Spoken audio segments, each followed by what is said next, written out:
بسم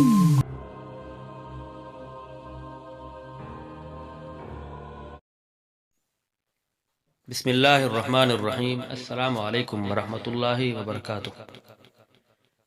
تفسیر ابن جریر میں وارد ہوا ہے کہ حضرت عثمان رضی اللہ تعالی عنہ حضور صلی اللہ علیہ وسلم کے پاس آئے اور آپ صلی اللہ علیہ وآلہ وسلم سے دریافت کیا کہ فرمائیے بندے کے ساتھ کتنے فرشتے ہوتے ہیں؟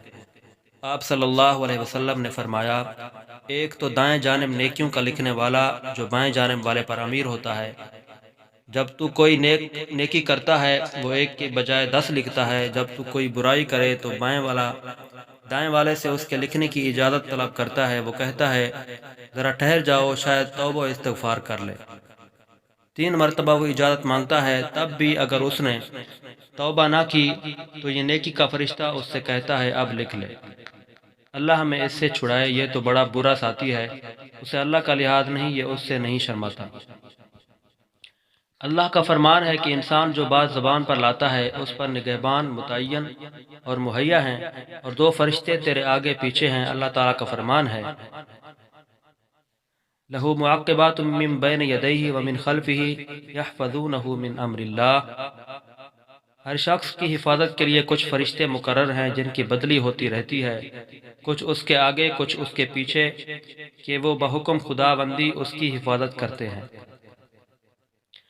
اور ایک فرشتہ تیرے ماتھے کے بال تھامے ہوئے ہے، جب تو اللہ کے لیے تواضع اور فروتنی کرتا ہے وہ تجھے بلند درجہ کر دیتا ہے، اور جب تو اس کے سامنے سرکشی اور تکبر کرتا ہے وہ تجھے پست اور عاجز کر دیتا ہے۔